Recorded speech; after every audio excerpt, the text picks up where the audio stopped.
Hey guys, what's going on? It's Eli, back with another review video, and of course, continuing on, reviewing more Christmassy films on the weekdays, and that's right, you read the title, and as was teased in the last review video, this Christmas Carol film adaptation starring good old Jim Carrey, and this being motion capture and such, well, yeah, and with how I teased it, so yeah. So that's right, guys. I am finally reviewing, from 2009, Disney's A Christmas Carol. Yes, the fully motion capture animated film adaptation of A Christmas Carol from, the genius director Robert Zemeckis, and starring Jim Carrey, Gary Oldman, the late Bob Hoskins, the list goes on. Yeah, a lot of great people / actors that are in this Christmas Carol film adaptation. And I'm not doing this alone, because joining me reviewing the 2009 Christmas Carol film, and seeing as how we've reviewed a handful of Jim Carrey films, movies that star Jim Carrey, etc., joining me is one of my good friends, Elijah Goring. It's good to have you for this.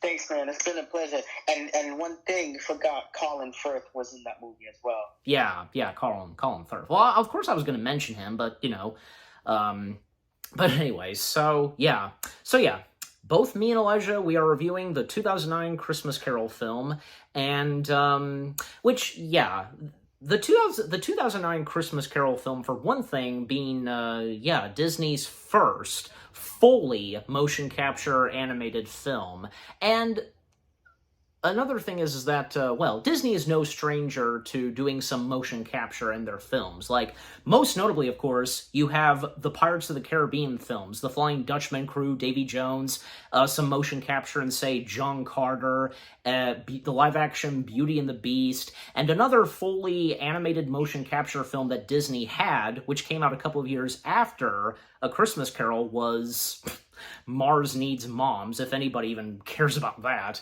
Yeah.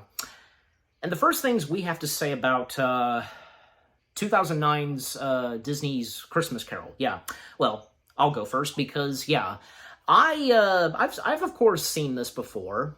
I remember back in like around 2008 and 9 when this was on the way, that, Disney was doing another Christmas Carol film adaptation, and also Disney being no stranger to doing anything Christmas Carol of their own, because, I think we all should know, of course, that, one of Disney's first ever, adaptations they did of A Christmas Carol was the one from, the early 1980s, where Scrooge McDuck played the part of Ebenezer Scrooge, which being Mickey's Christmas Carol. And fast forward, Disney, along with the Muppets, would do a full movie feature Christmas Carol, which of course being the Muppets Christmas Carol. Then we also had, say, from Winnie the Pooh, not Christmas, but Easter, Springtime with Roo, and that, you had Rabbit playing the part of Ebenezer Scrooge.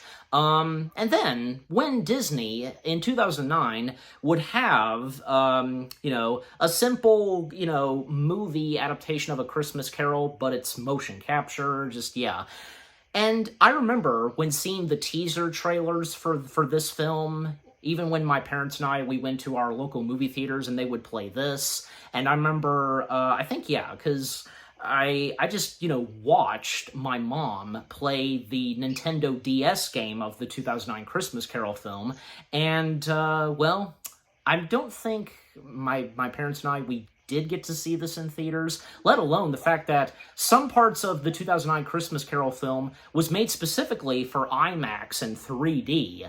And no doubt because, those shots, looked amazing, say, in 3D and such, wearing those 3D glasses, especially at that time, and most notably in 2009, when 3D for a while was kind of blowing up. I mean, you had other, films that had a lot of 3D stuff to it, like DreamWorks' Monsters vs. Aliens, James Cameron's Avatar, or say the next year we would have, say, DreamWorks' How to Train Your Dragon. The list goes on of some big films that had some amazing shots where, you would especially want to see them in 3D.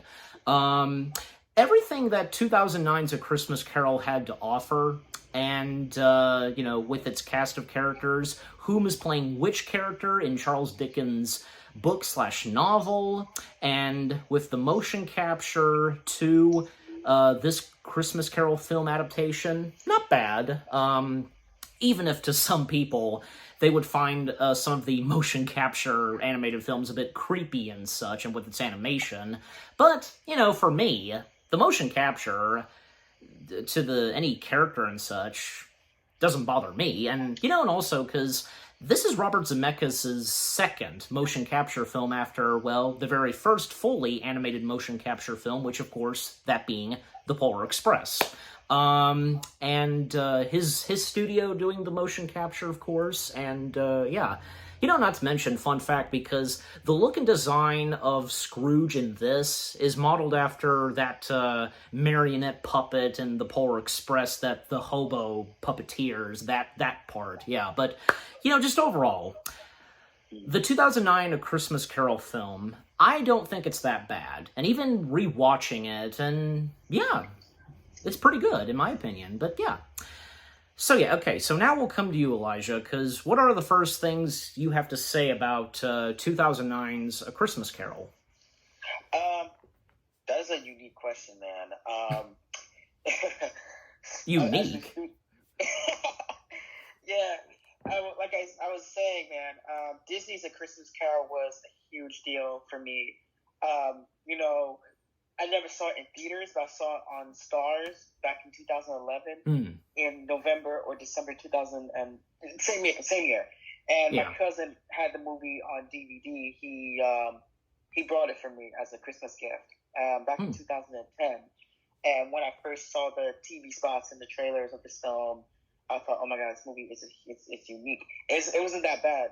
And in fact, you're right. It's not bad, but it's an interesting concept for a Disney movie like this. But yeah. I know Robert Zemeckis directed Forrest Gump, Polar Express, as you mentioned, and Back to the Future trilogy. And let's not forget another Disney film that he directed, of course, which being Who Framed Roger Rabbit. Right, that's Touchstone Pictures movie. I remember that movie very well. Mm-hmm. But getting back to my conversation, I feel like, Jim Carrey did a great job in this movie. And, I mean, he's one of my favorite actors of all time. I wasn't too crazy about Jim Carrey, but what I love about this movie is just the concept and the 3D dimension. As you mentioned, 3D in the same year, 2009, we have Coraline, we have Avatar, we have this movie included. And I think 2009 was a massive year for films. It was, in 3D. Yeah, it definitely was 2000. I don't mean to cut you off, but yeah, definitely 2009 was one of those years that, a lot of big films were coming out. Exactly. And Monsters vs. Aliens and Avatar, I was saying. Yep. I remember seeing Coraline. It was a huge deal for the first time. When I first saw that movie, it was like amazing. And this movie, it's a fun movie to watch when you're like a kid, but as an adult, it's like I haven't seen this movie in decades. In my school years and stuff like that. That nostalgia of this movie was a unique deal at some point. Yeah. And is anything else left you guys say about the first things you have to say? Yeah. I mean, I didn't know Jim Carrey was going to be in this movie with Robert Zemeckis. As you mentioning about The Polar Express, I used to watch that movie when I was growing up. It was my old teacher's DVD. So it was from Warner Brothers, and Castle Rock distributed the movie through Warner Brothers at some point. Polar Express is one of my favorite movies growing up, and I know sadly it's very underrated, but it was a classic. And this movie, it's a classic movie in my personal opinion. I feel like I like this movie better than Polar Express because I feel like that movie is more unique in the same concept, same animation, and also I didn't know Robert Zemeckis produced that movie, Monster House, with the same animation. Well, the motion capture, and as well as being producer on Mars Needs Moms. So yeah, I saw that movie. It was okay. I didn't like it personally. Yeah. All right, but to stop you there, because the first things that me and Elijah, each of us, had to say about 2009's A Christmas Carol. There's that, and now, as always, for me, read the description / the story. Though London awaits the joyful arrival of Christmas, miserly Ebenezer Scrooge thinks it's all humbug. Berating his faithful clerk and cheerful nephew for their view. Later, Scrooge encounters the ghost of his late business partner, who warns that 3 spirits will visit him this night. The ghosts take Scrooge on a journey through his past, present, and future, in the hope of transforming his bitterness. All right, so, getting into the film itself, because, well, and especially, of course, by now, we know from beginning to end how this story goes, but obviously, when it comes to, no matter what, any film adaptation of A Christmas Carol, there will be some slight tweaks and changes, mainly, say, I don't know, because, say, which character is in which place and position, and where they're walking, I don't know, just and how they're interacting, that kind of stuff. But anyway, so yeah. So, the movie opening where, Marley was dead to begin with. And, because, by this point, Marley having died on Christmas Eve, and Scrooge, being played by the one and only Jim Carrey, because writing a check and such, and because of Marley's coffin, and having to, have no other choice but to give some tuppence, and even stealing 2 tuppence that were on top of Marley's eyelids, and, tuppence is tuppence, and yeah.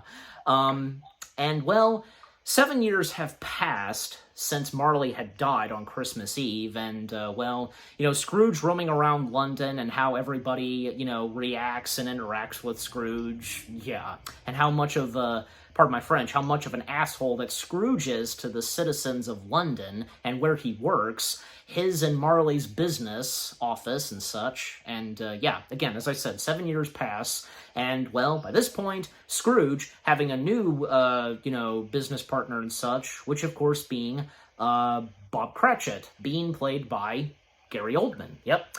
At times I've kind of forgotten that Gary Oldman, he was in this. In fact, he actually plays 2 other roles in this, but I'll mention them in a little later, but yeah.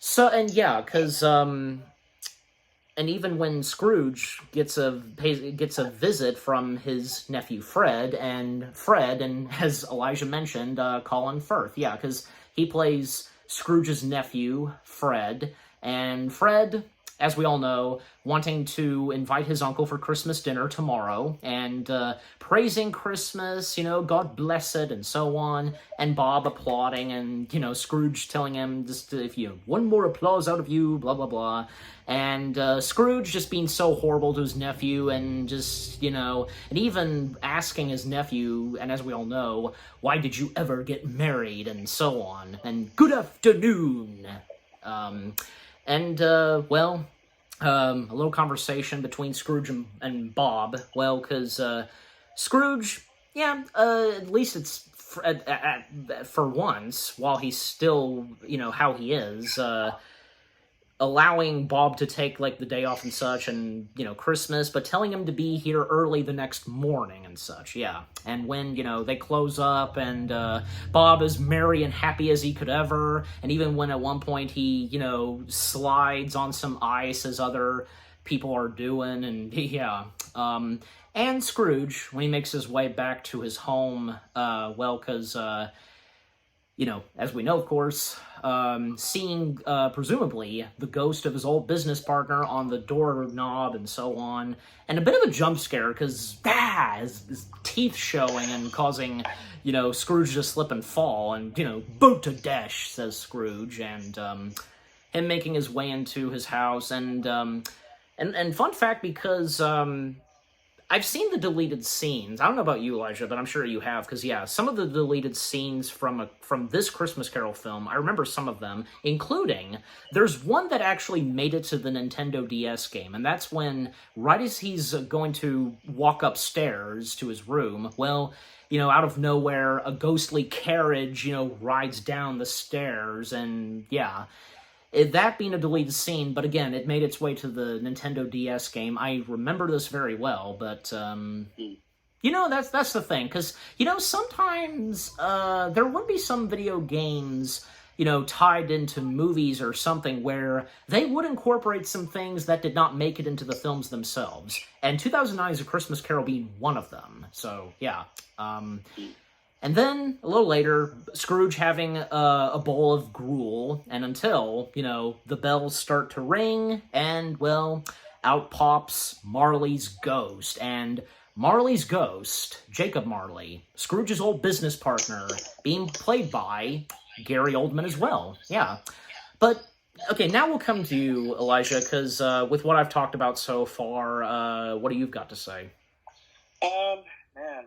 As you mentioned, Gary Oldman, I've seen him in one of the Harry Potter movies, like Prisoner of Azkaban and Order of the Phoenix, and also The Fifth Element. Yeah, and also he one last time made an appearance in Deathly Hallows Part 2. Yeah, I was shocked that he was in this movie. I didn't know. I didn't know he was in that movie, and now he's doing an Apple TV Plus original series called Slow Horses, and I never heard that show. I saw ads of it, and the casting. I mean, I didn't know Colin Firth was in this movie. I know him from Bridget Jones' Diary series, Bridget Jones movies in general. What else I know him from? What a Girl Wants, Love Actually. Oh man, and another biggie, Christopher Nolan's Batman trilogy.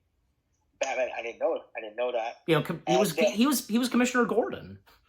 Oh no! You're right. Oh, Gary. Oh, I thought it was Colin Firth. No, Gary. Well, I mean, if you were referring to Gary Oldman, well, yeah, because Gary Oldman, and that's another thing we forgot to mention too, because other great movies that Gary Oldman had been in, Christopher Nolan's Dark Knight trilogy being one of them as well. So. Yeah, I remember seeing Dark Knight. He was in that movie. I remember, and I know he's a good actor sometimes. Oh yeah, and also him being in Bram Stoker's Dracula as the title character. I never saw that. And then, anyway, like I said, I didn't know he was in this movie, and I think Jim Carrey did a great job as Scrooge and the other characters, and I feel like, I know him. I never seen him playing like this ass a-hole character in a way, and I didn't know he played villains, and ever since Series of Unfortunate Events, playing a villain. A crazy ass villain in a way, or another villain that most notably played as well, the Riddler, and also the Grinch from Hell. Yeah, but I mean the Grinch, he too kind of starting off being a jerk and so on, but until his heart grows and he's redeemed. So just like Scrooge. Exactly. So and that's a funny thing, because when you think about it. Both the characters of the Grinch and Scrooge, they do share a lot in common. No doubt. And I was also going to say, don't mean to cut you off again, right. The fact that Jim Carrey played both of those characters. Yeah, I mean, one man can play three characters in one film, which is a huge deal. I've never seen anything like that before. And my God, Jim Carrey is making a lot of money in this business, and ever since I saw him in The Living Color, everything just blew me away. I love him in Series of Unfortunate Events, and that's my favorite movie. Right. And I never saw it in theater, but I saw it on DVD the next year. And then Christmas Carol, man, I love Jim Carrey is one of my favorite actors. And Disney's Christmas Carol is one of the slightly best Disney movies I ever saw in my life. Right. Okay, and to stop you right there, because, well, continuing on, because, as I said, enter Marley's ghost, and, well, because Marley's appearance, because, again, with the motion capture animation, not bad, and, well, the appearances of some of the characters, like, most notably, Marley's ghost, obviously, a very, creepy, scary appearance, and, it doesn't fail here, because, I think this movie delivers with how Marley appears, and how scary he can be at times, and when terrifying Scrooge, and even when Scrooge at first doubting Marley, there's gravy and so on, and well, as we all know, Marley, warning and giving Scrooge the heads up on 3 spirits that will show up. The first one at the stroke of 1 o'clock, and, and to learn from these 3 spirits, and so Scrooge doesn't end up being like how Marley turned out, and not having a chain around his neck and so on, yeah. Even one moment where, in some other Christmas Carol film adaptations, like I can think of, say, the one with Patrick Stewart, where we see the other ghosts, just like Jacob Marley, roaming around the late, streets of London, and, and one last bit of, terrorizing moment for Scrooge.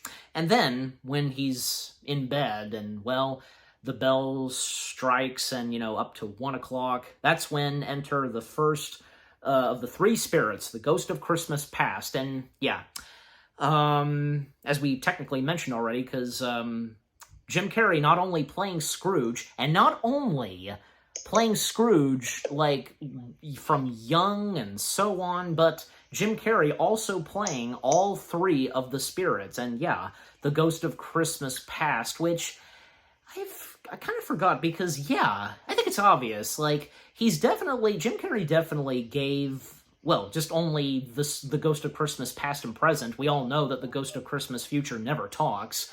The Ghost of Christmas Past and Present, he is giving them accents. And I can tell for the Ghost of Christmas Past, it's like an Irish accent or something, yeah.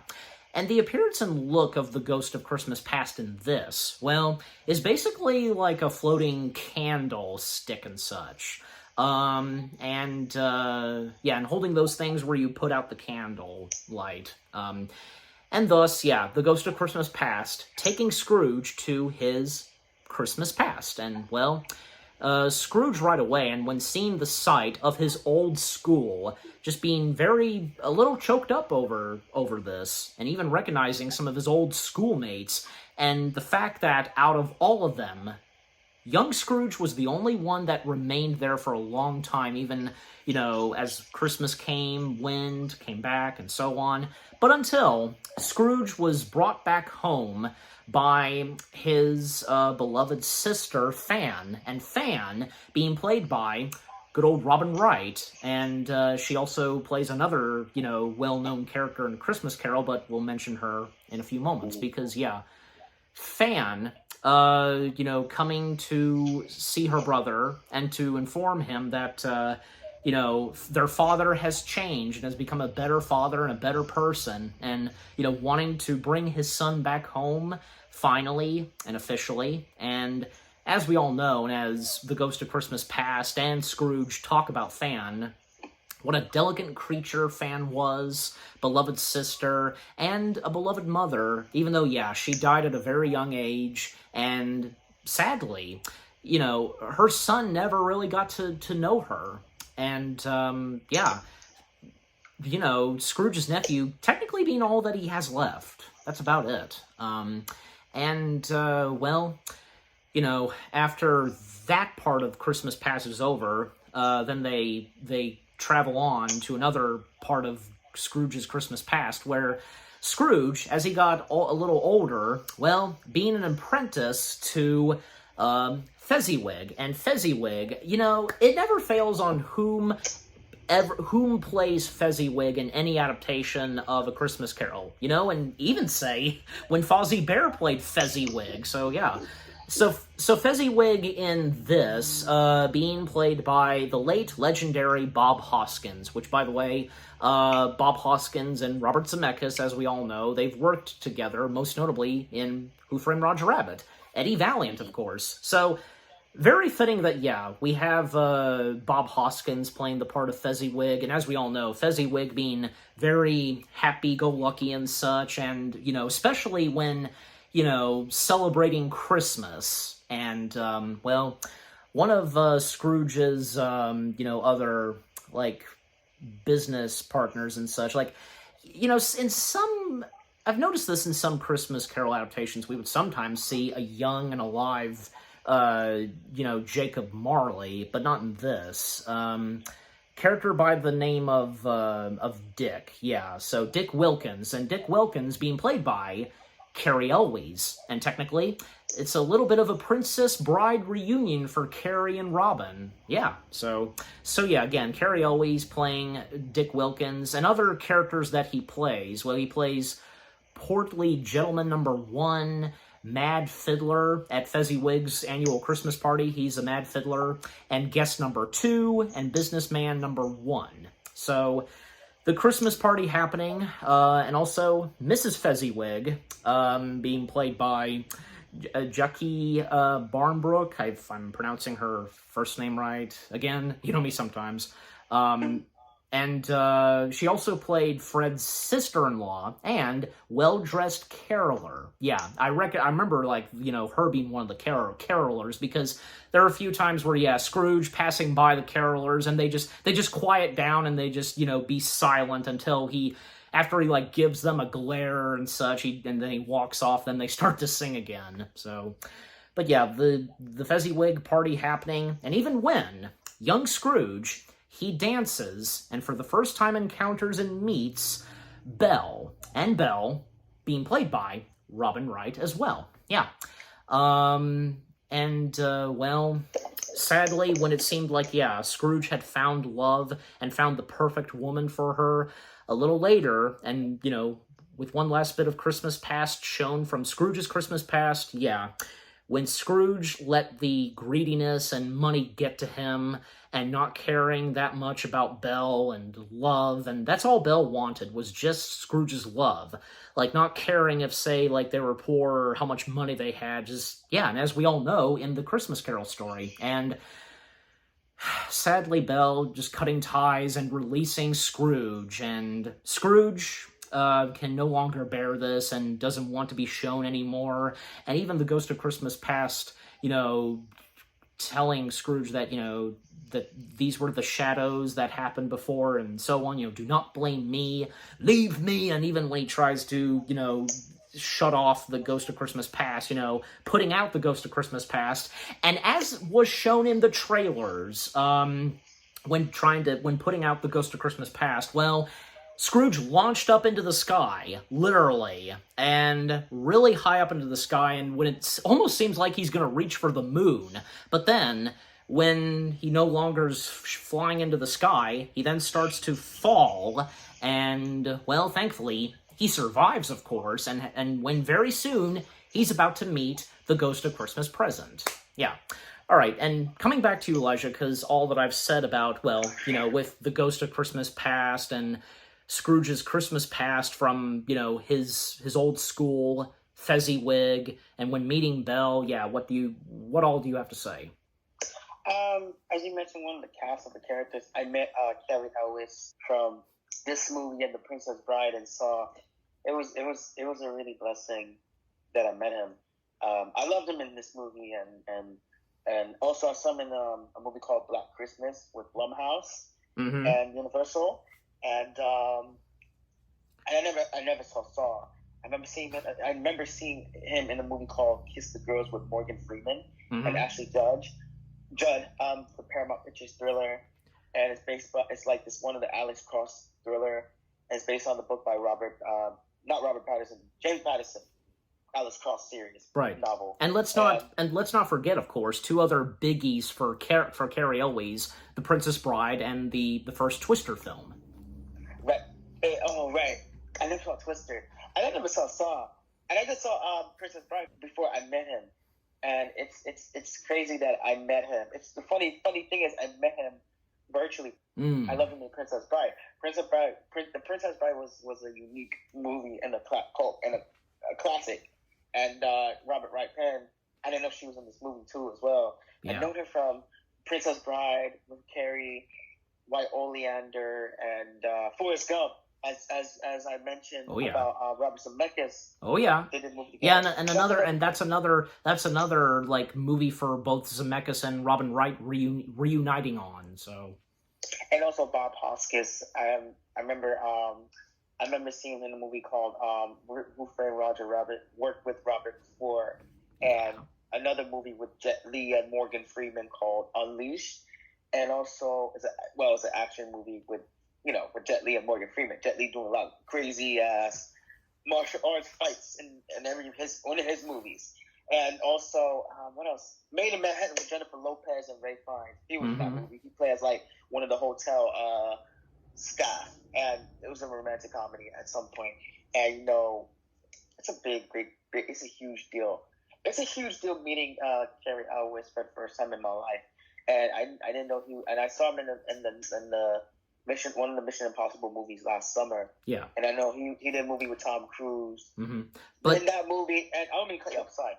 Okay. That movie and Days of Thunder, I remember that movie very well. Right, but is there anything like you have to say because of with Scrooge's Christmas Past and such? Any moments for you that It's interesting, very interesting story, and I don't know why Scrooge is just so angry in a way that I think this greedy behavior possesses him, and he don't give a damn about Christmas and all that. And the consequences hitting on him. Yeah. And after Marley's death, things turn terrifying. And even after, because when he was a young man, and what we see in his Christmas Past, when him being an apprentice to Fezziwig, and how Fezziwig being a big businessman, just totally the opposite on what Scrooge would be like, because Fezziwig, as we all know, being a really good businessman, but at the same time, he wasn't anything like what Scrooge would become, where only caring about greediness and money and such. But Fezziwig really loving Christmas, and of course with that Christmas party that he and his wife throw, because Scrooge, he seemed to do so well, and when being under Fezziwig's wing, when it came to Scrooge finding love, and that being Belle, and for what happens to Scrooge, what just goes through his head, it's tragic, it really is. And even when Scrooge, he starts to realize, of course, that what the heck was going through me, that whole thing, Right, and another thing, as I mentioned about this movie, is based on the book by Charles Dickens.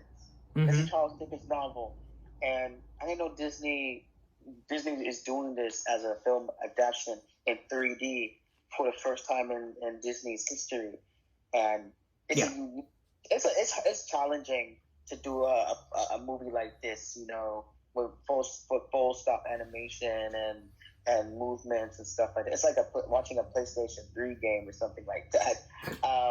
But yeah, it's a huge risk to deal with this challenge. And in a movie like this, it is.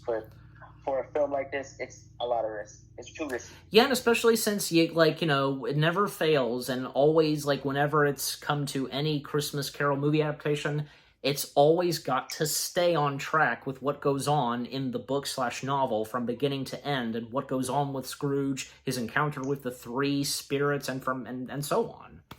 Yeah, and the thing is, I've never read Charles Dickens novels in my life, and I know about the story and the concept and the plot of the story. Yeah. That in the novel, I feel like Disney did a great job handling the movie very well, successfully, and I heard the box office was constantly failing. Sadly, it's sad. Though. Yeah. All right, but to stop you there, because continuing on still, because again, when Scrooge's Christmas Past is over, and now enter the Ghost of Christmas Present.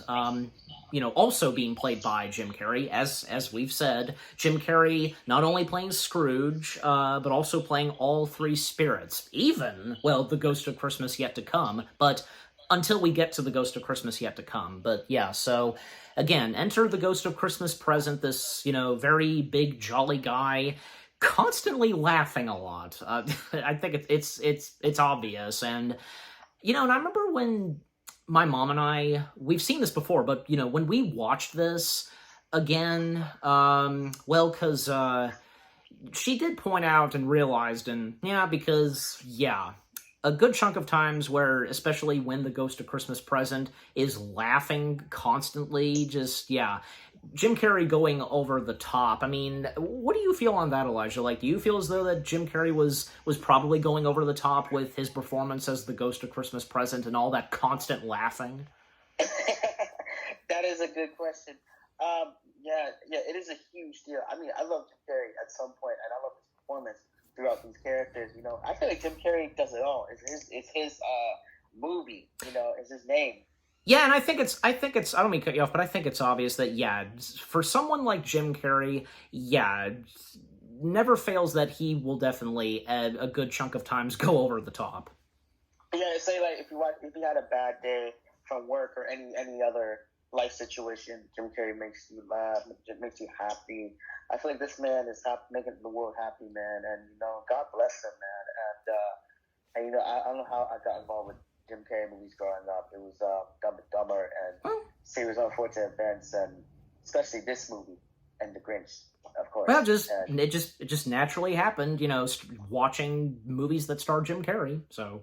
Oh, and Ace Ventura as well. And yes, I mean, he's one of my favorite actors. Again, he's one of my favorite actors of all time. All right. And you know, he's a legend for this movie. And to stop you right there, because continuing, because all that happens when Scrooge, you know, witnesses and sees what goes on, you know, Christmas Day, and the way they do it in this film, very interesting, because pretty much all throughout, you know, witnessing, you know, the Christmas Present / Christmas Day, it's in a room, and, you know, the Ghost of Christmas Present telling Scrooge to take a grab of his, you know, hold on to a part of his robe and such, and it's like they're kind of like flying around up in the air in this room, and the Ghost of Christmas Present and Scrooge, like, you know, gliding, you know, around the streets of London and witnessing everybody, you know, spending Christmas Day,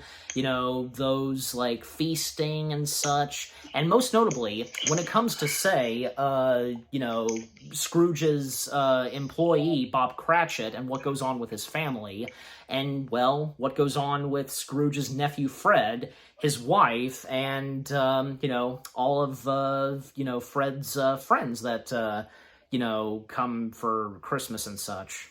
And, yeah, because, like, yeah, and Fred's wife, being played by Leslie Zemeckis, Robert's wife, yeah. And which, by the way, because, Leslie Zemeckis, she also, in The Polar Express, she played the mother to the hero boy, as he's called in The Polar Express, yeah. So yeah, and I almost forgot about that, too, because, yeah, she plays Fred's wife, yeah. And she, too, is an actress, so, yeah.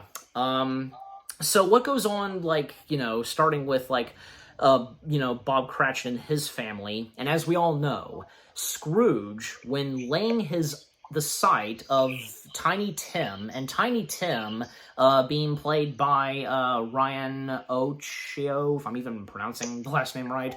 Well, I think for a lot of us, we would know him best as Chuck from iCarly, but also he was in Pair of Kings, you know, the Disney XD show. Yeah, that's right. Yeah, thank you. And a bunch of other stuff that he was in. Yeah, great kid, great actor. Yeah, so he's Tiny Tim. He also, other roles that he plays, Tattered Caroler, Beggar Boy, Young Cratchit. Yep, he's Young Cratchit. You know, another Cratchit, you know, kid. Boy, Ignorance Boy, Young Boy with Sleigh. Yep, and which, by the way, yeah, because Young Boy with Sleigh being the kid that Scrooge interacts with, and, you know, what's today, and so on. Yeah, but until we get there. And to name off some of the other, you know, cast members, well, because Samantha Henretti, because the roles that she plays, Beggar Boy, Young Cratchit Girl, and Want Girl. Yeah, because as we all know, in some adaptations of A Christmas Carol, like, you know, and when the Ghost of Christmas Present's time is at an end. Yeah. So, anyways, so Yeah, what goes on in the Cratchit family? Yeah, because the Cratchit family preparing for Christmas dinner, and with the arrival and return of Bob and Tiny Tim, and also to name the other cast members, also Leslie Manville plays Mrs. Cratchit, which, by the way, she was one of Gary Oldman's ex-wives, so very interesting, and, well, obviously, because, they obviously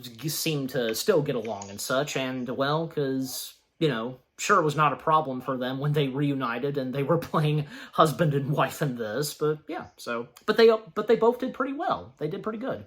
And not to mention, Leslie Manville, because, yeah, great actress as well, and I also remember her best as being one of the 3 good fairies from the live-action Maleficent films. Yeah, the blue one, Merryweather. Yeah, so, and the other Cratchit family members, there's Belinda Cratchit, being played by Molly C. Quinn, best known for being in the ABC show Castle.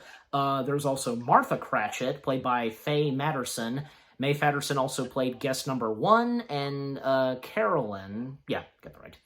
And the other cast members, Paul Blackthorne playing guest 3 and businessman 2, Michael Hyland plays guest number 4, adult Ignorance, yeah, and mention Ignorance and Want a little later until we get there. And also, Julian Holloway, I remember him best for being in, say, The Clone Wars, and I'm sure you know who I'm talking about, yeah. He plays Fat Cook, Portly Gentleman 2, and Businessman 3, and can't forget to mention this because, as we all know, 3 guys who come to Scrooge's office, of the whole charity donation, as we all know, Scrooge asking them to leave him be, and, if they die, then they'd rather do it and decrease the population, and so on, yeah. And also, the other cast members, Bobby Page, tattered caroler, and she also plays well-dressed caroler, and same thing for Ron Botita, if I'm getting that right, tattered caroler and well-dressed caroler, yeah, so...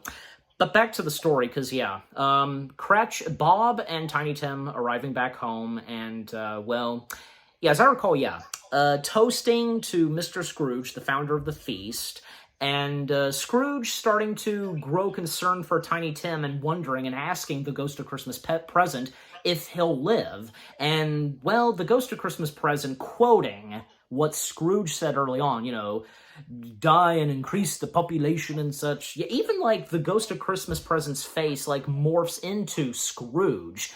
The same thing happened with the Ghost of Christmas Past, where he started to morph all the faces from Scrooge's Christmas Past. So, yeah. Couldn't forget to mention that either. But, yeah. And when coming to Scrooge's nephew, Fred, and, well, like in A Christmas Carol, as we all know, them playing charades, and, I'm an unwanted creature, an animal and such, and, well, Scrooge. However, Fred, having no ill will to Scrooge, or, having no, hate bone in him, still offering his grouchy uncle a toast. Yeah, which is very nice and sweet of Fred, and it's obvious, and Scrooge knows this, and even the Ghost of Christmas Present and so on know this. A lot of his mother in him, Fan, Scrooge's sister, so, yeah. And, well, the Ghost of Christmas present time is at an end, and when it comes to, say, the beggar and,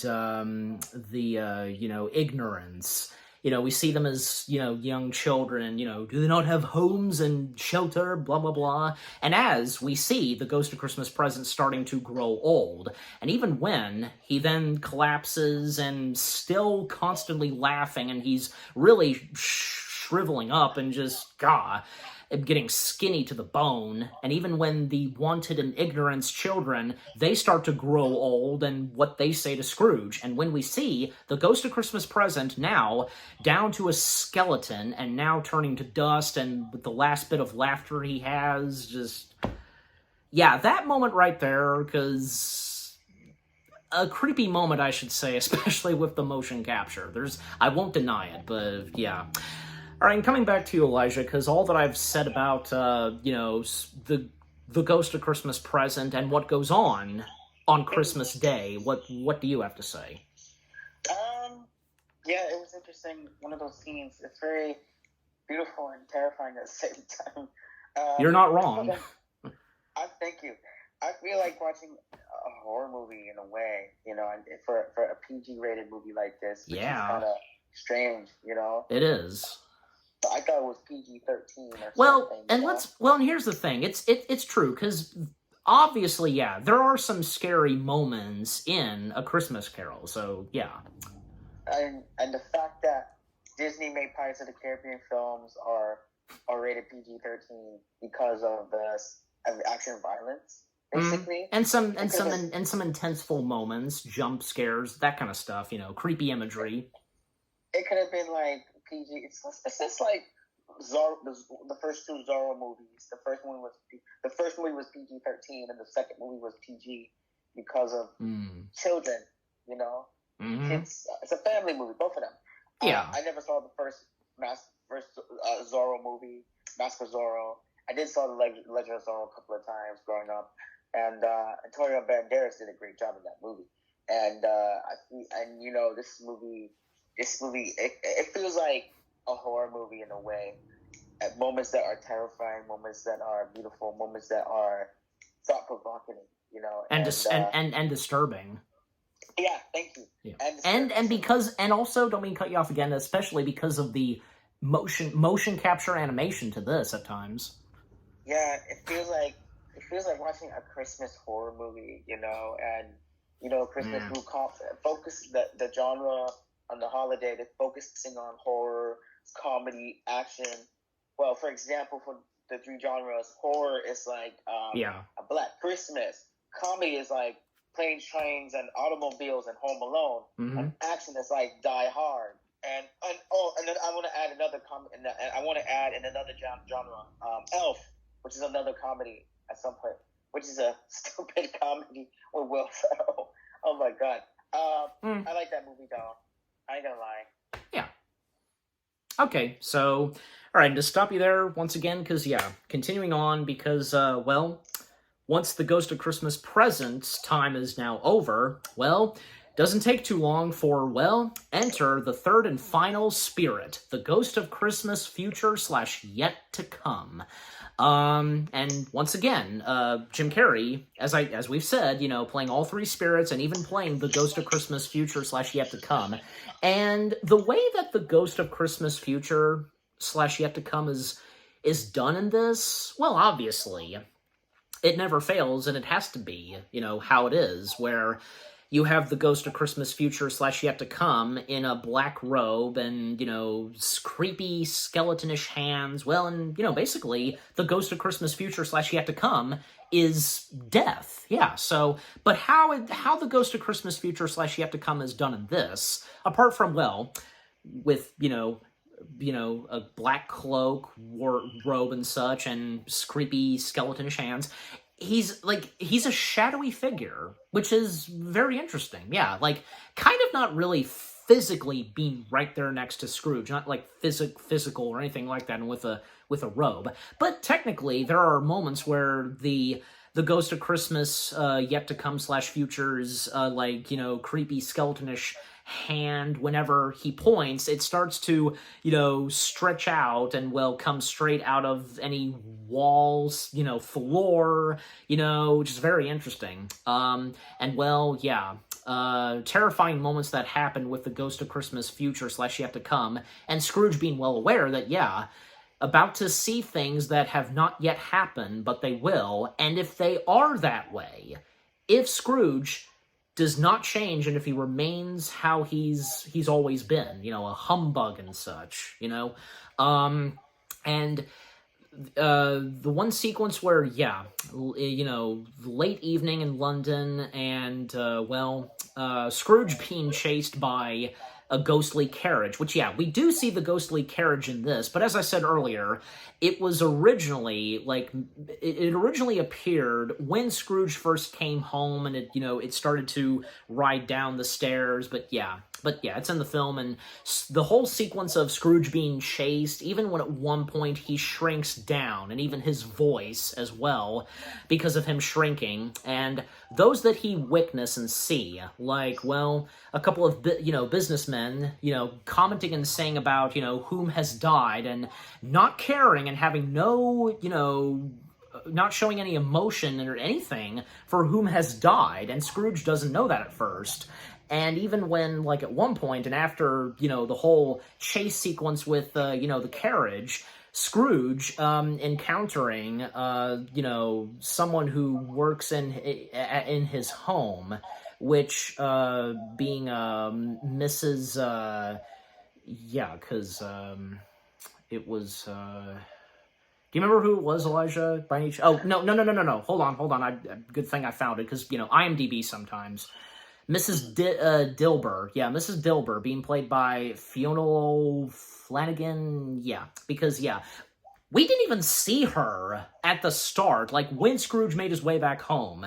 The first time we see her is, well, during the whole Christmas future / yet to come thing. Yeah, because we see that Mrs. Dibbler brings these, bed curtains and such, and Scrooge recognizing her, and even though she can't see him and so on, Scrooge trying to shout at her, but in that chipmunk voice, you're fired, and, and even when there's one moment where Mrs. Dibbler and the guy, because they spot this rat, and Scrooge is lucky that the rat doesn't notice him, and them trying to shoo the rat away, like trying to hit it with a broom, and Scrooge dodging the broom as well.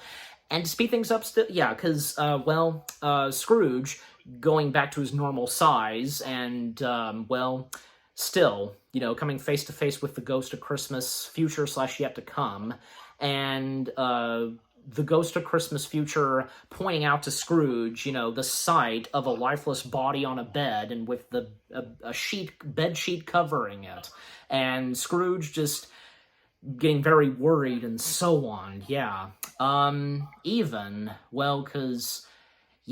More indications and hints that maybe, just maybe, it could be who it is, and Scrooge figuring it out. And when it comes to the Cratchit family, because they're all sad and, mourning whom has just died, and Cratchit returning home, it's a very emotional scene.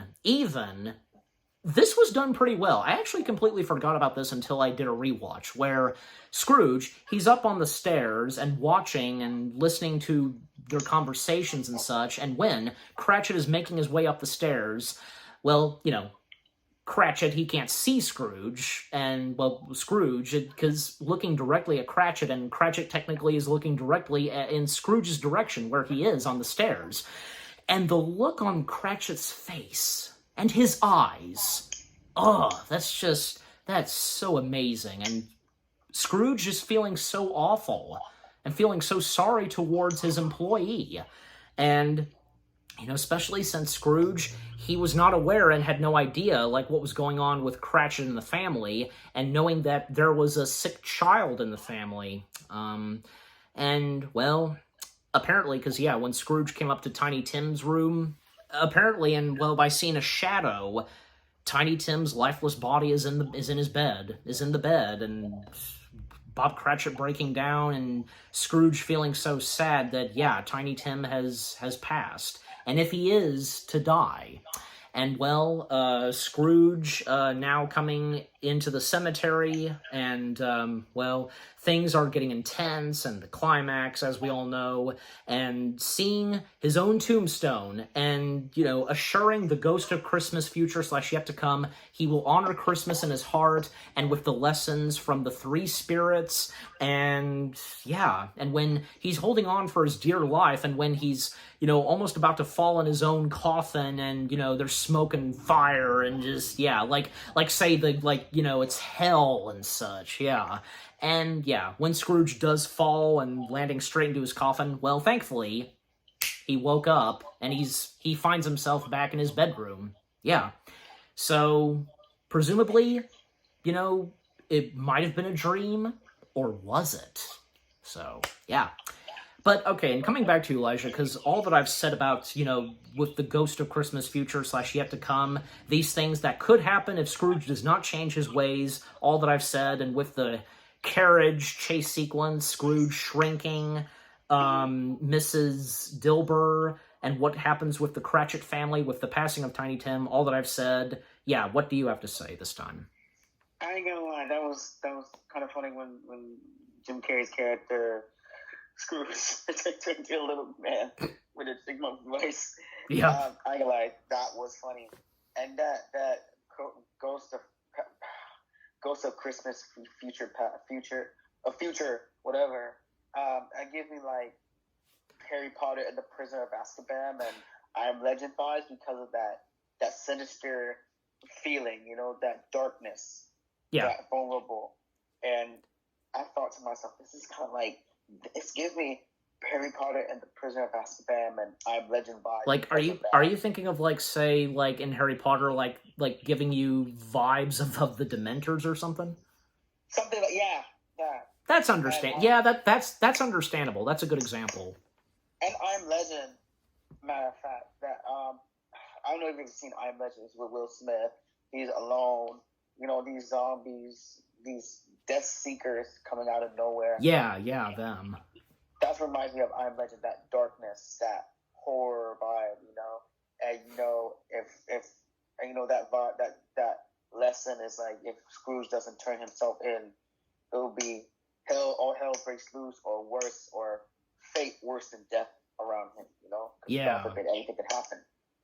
And anything to say on, when, presumably, if by any chance, yeah, because with Tiny Tim's passing and just how emotional the Cratchit family are, and Scrooge, how he feels towards that, like, anything on that you have to say? Okay, that sounds tragic, though. That sounds very, very tragic to me. Mm-hmm. And how it's done in this Christmas Carol film adaptation. It's interesting. I've never seen anything like that before, which is very moments that are fun, moments that are terrifying, moments that are devastating and tragic. I've never seen a movie like that before, which is very unsettling, And I didn't know Robert Zemeckis he was not just a director. He wrote the script for this movie.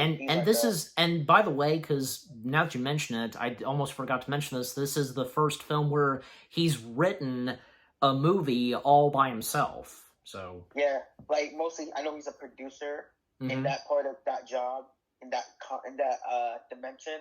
Like he was like a writer, director, and producer in this movie. Yeah, and I feel like he did a great job directing this movie and wrote this movie as a writer director.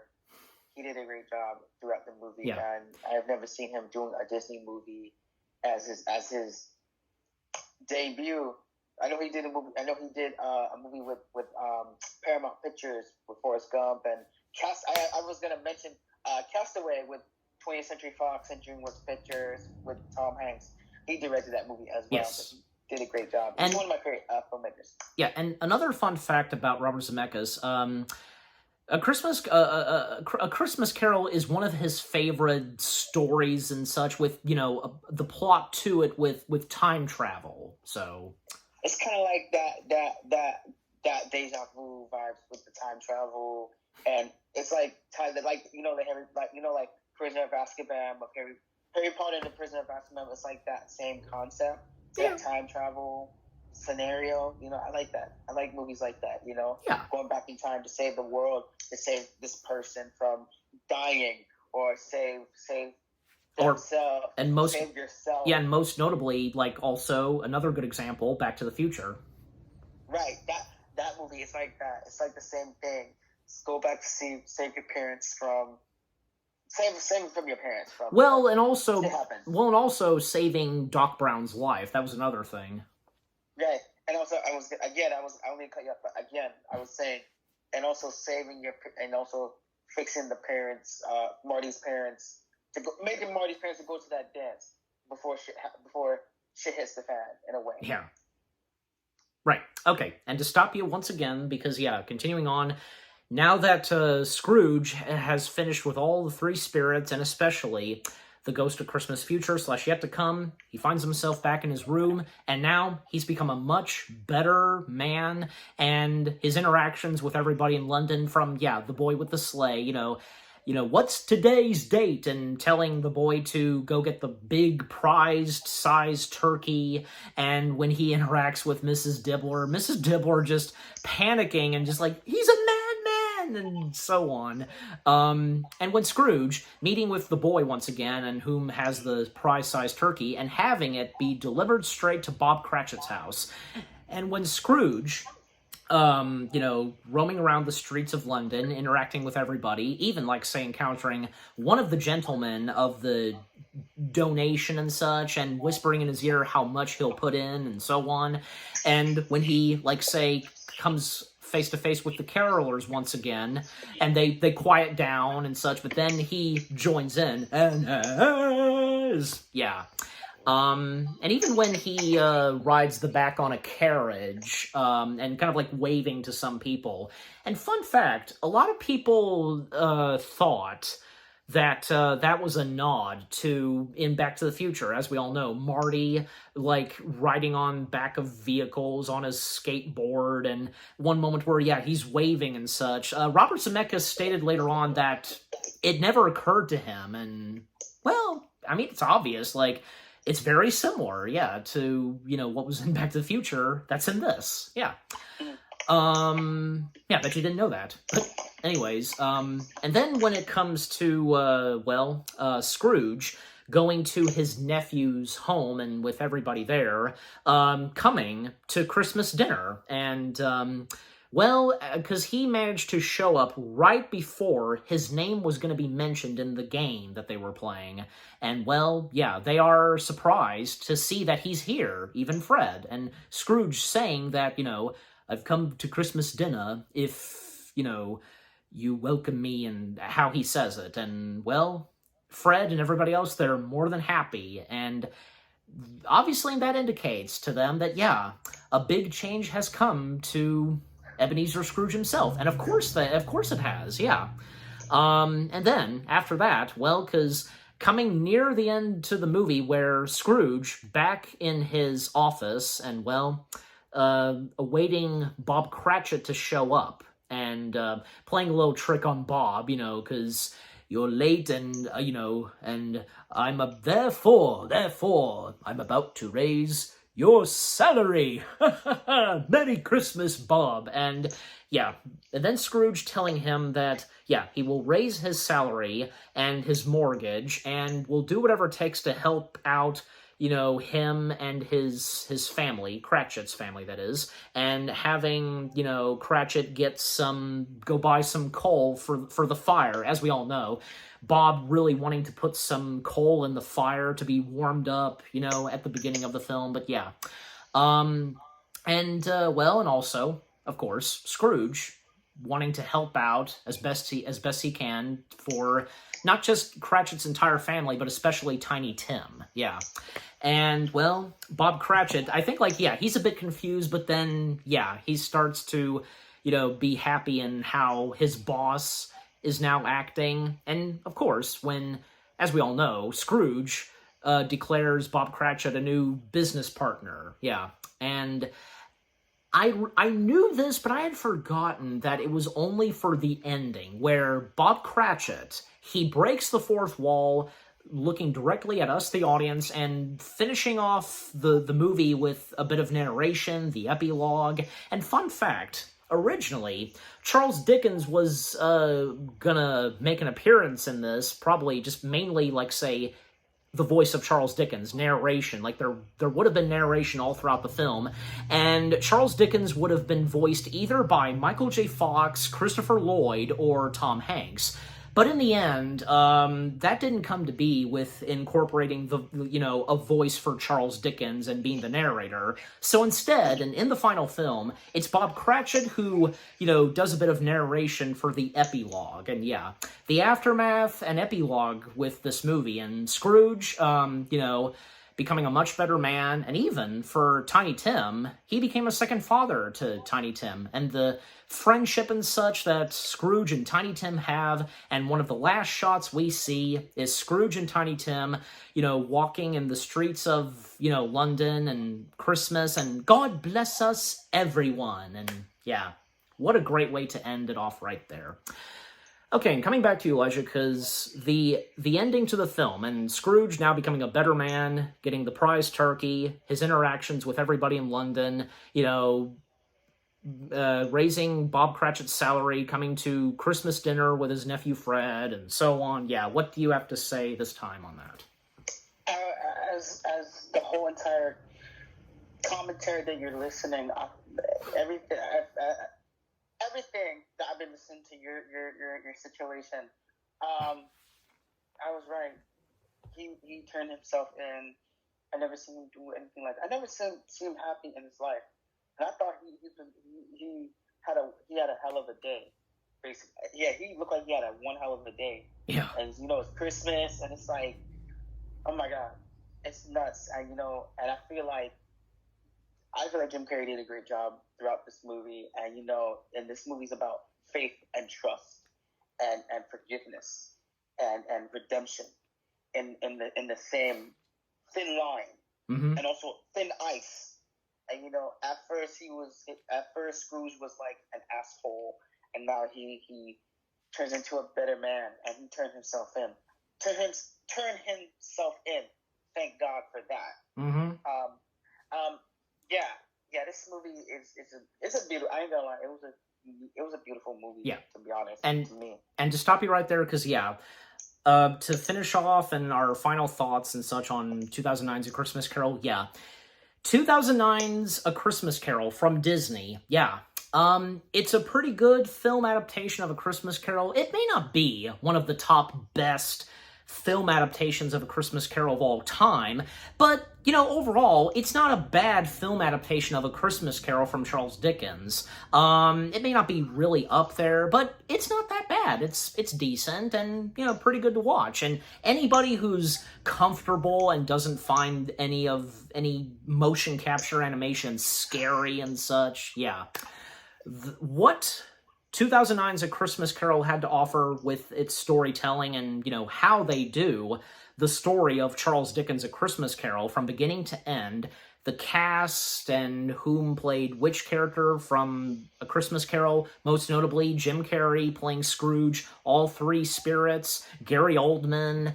Colin Firth, the late Bob Hoskins, Carrie Elwes, Robin Wright, Leslie Manville, Robert's wife Leslie, Molly C. Quinn, Samantha Henready, and Julian Holloway.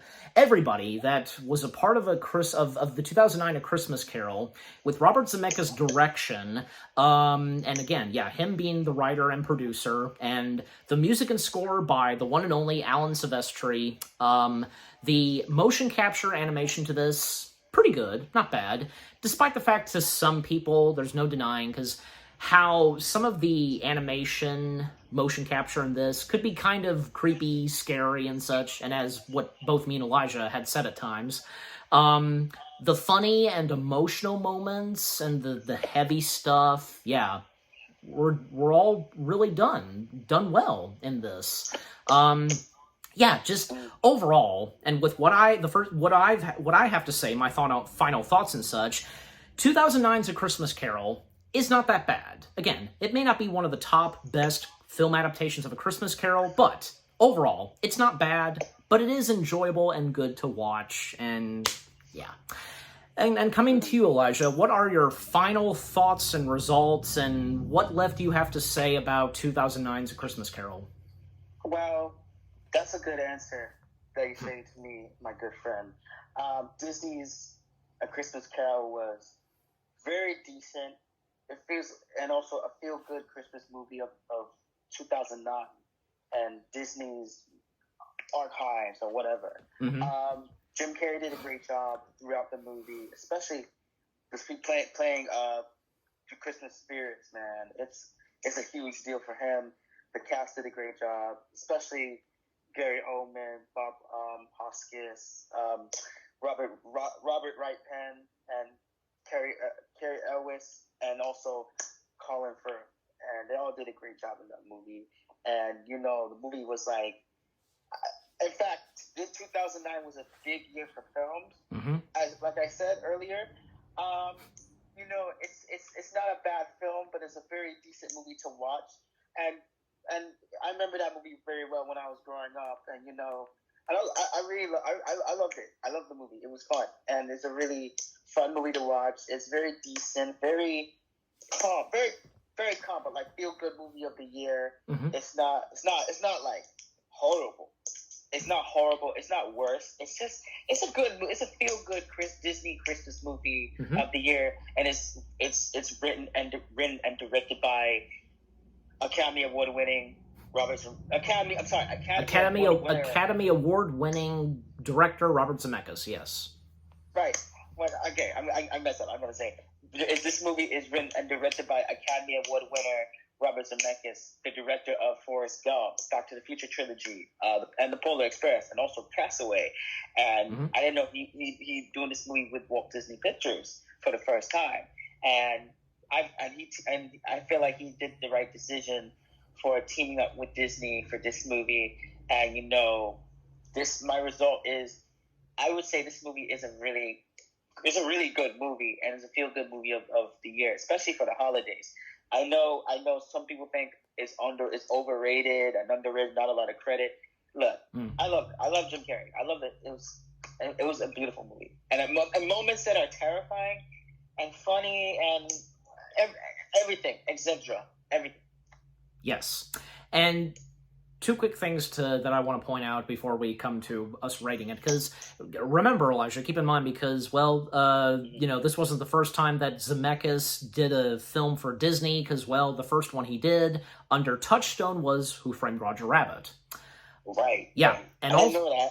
Yeah, just making sure to remind you, but also, and I meant to bring this up, that Jim Carrey, is perfect for doing something motion capture, because he's definitely got the facial, muscles and expressions for something motion capture. So, wow. Yeah, I mean, again, because he's pretty much like a cartoon in real life, and the faces that he can do, especially when it came to, say, playing the Grinch, and when being in 2009's A Christmas Carol, motion capture, yeah, just amazing. Yeah. And I don't mean to cut you off. I'm sorry. Go ahead. I was saying he's like a cartoon actor. I would say cartoonish actor. It's a comedian. I know, but yeah, I watched The Living Color, and I watched Lemony Snicket's A Series of Unfortunate Events. Great film, and he's one of my favorite actors, man. And I feel like one of his characters is my favorite Disney characters of all time. And I guess you could say one of your top favorite versions of the character of Scrooge. Yeah, I would add him one of my favorite Disney characters. Since it's a Disney film, mm-hmm. which is a very, very, very rare decision that I'm making. And I feel like, yeah, he did a great job throughout the movies, man. And I give him a lot of credit. Right. Okay. So. Now, how each me and Elijah rate 2009's A Christmas Carol? Well, we'll start with you, Elijah, because how do you rate it? That's a good question. I would say 8 out of 10. This is a not bad movie, and I give it 2 thumbs up and 4 stars. Good. And as for me, you know what? Why not? The same goes for me.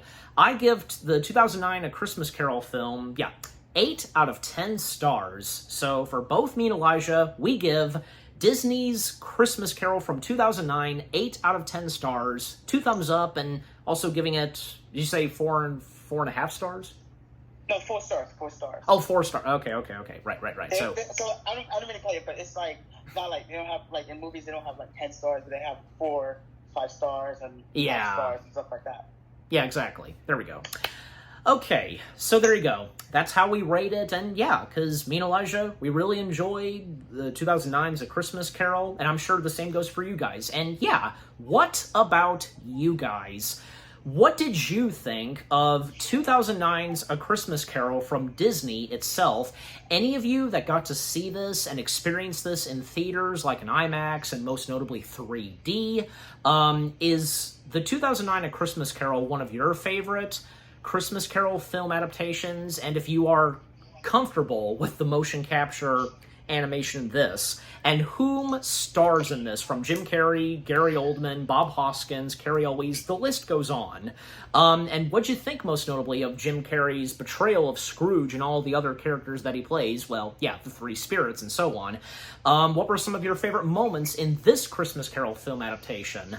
You know, get any laughs and get a bit teary-eyed, just, yeah. Overall, what do you think of 2009's A Christmas Carol itself from Disney, and with what me and Elijah had to say, our review, and yeah, what did you think of our review? Leave comments and give this review video a like, as always. And so, with all that being said, thank you very much for watching. We hope you guys enjoyed our review of 2009's A Christmas Carol from Disney. More review videos are coming your way. They're going to be awesome. Keep looking forward, and we'll see you guys in the next video / review. And Elijah, it was good to have you be on for this, and, you know, once again reviewing another Jim Carrey film together, and this being 2009's A Christmas Carol. Yeah, thanks, man. It's been a massive pleasure, and it's an honor to just be the new kid in the block in this Christmas video. Absolutely, absolutely. Yep. And of course, continuing on, reviewing more Christmassy films on the weekdays. Stay tuned later tonight, yeah, because the next Christmassy film that I'll be reviewing, well, the only way I can best describe it is it has Robin Williams in it. And that's all I'm gonna say. Maybe some of you know what it is, but yeah. Again, stay tuned for that. And Elijah, any last words? Say goodbye. Yeah, I want to say, since it's Christmas, I recommend watching this movie. Since like you had a rough day or nothing to do, Disney's A Christmas Carol is one of those Christmas movies I've ever saw in my life. And happy holidays and stay safe. Yeah. Great way to what you have to say off to end this review off, yeah. And as for me, again, thank you very much for watching. Take care, and peace out. Humbug.